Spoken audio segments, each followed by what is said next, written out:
त्या नाही का रोबोटिक आणि आधुनिक तंत्रज्ञान ते वापरून आता एक चांगलं काम करतात. म्हणजे आता बरोबर. त्यांचंही वेगळ्या पद्धतीने एक चांगल्या लेव्हलवरती काम चालू आहे. आता कसं आहे ना याच्यामध्ये, की एक शिल्पकार म्हटल्यानंतर हं. त्यांनी कुठल्या-कुठल्या क्वालिटीची कामं केलेली आहेत. ब्रांजचे कुठले-कुठले पुतळे केलेले आहेत. आता बघा बरेच सगळेच जण ब्रांजचे पुतळे तर सगळेच करतात. आणि ठिकाणी वेगवेगळ्या ठिकाणी बसवले जातात.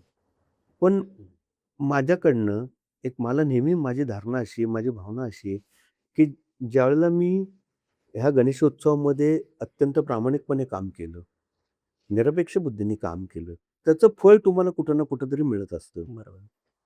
आता तुम्हाला मी सांगतो, आमच्या वडिलांकडून चालत आलेली परंपरा, वडिलांनी छंद म्हणून जोपासत ही कला पुढे नेली आणि ती एक वारसा तो मला मिळाला.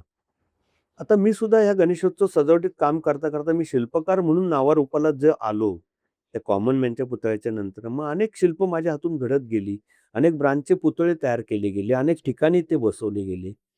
ह्याच्यामध्ये ह्या गणपतीच्या सेवेमधनं मिळालेलं फळ असं मी म्हणेल, की ज्या अखंड हिंदुस्थानाचं डिफेन्स, हो. सैनिकी शिक्षण जिथनं तयार होतं, जिथं दिलं जातं, ते NDA खडकवासला, नॅशनल डिफेन्स अकॅडमीमध्ये अजेय योद्धा बाजीराव पेशव्यांचा 12 फुटाचा घोड्यावरचा पुतळा करायला मिळणं, ते तिथं बसणं आणि भारताचे केंद्रीय गृहमंत्री अमित शहाच्या हातनं त्याचं उद्घाटन होणं आणि त्या व्यासपीठावर माझा मुलगा विपुल याचा मोठा गौरव केला जाणं, त्या व्यासपीठावर मुख्यमंत्री, केंद्रीय मंत्री, दोन्ही उपमुख्यमंत्री, खासदार असे भरगच्च मंत्रिपदां त्यांच्या उपस्थितीमध्ये त्याचा गौरव होणं, हे एका बापासाठी दुसरं काय असू बरोबर आहे. शकतं आनंद?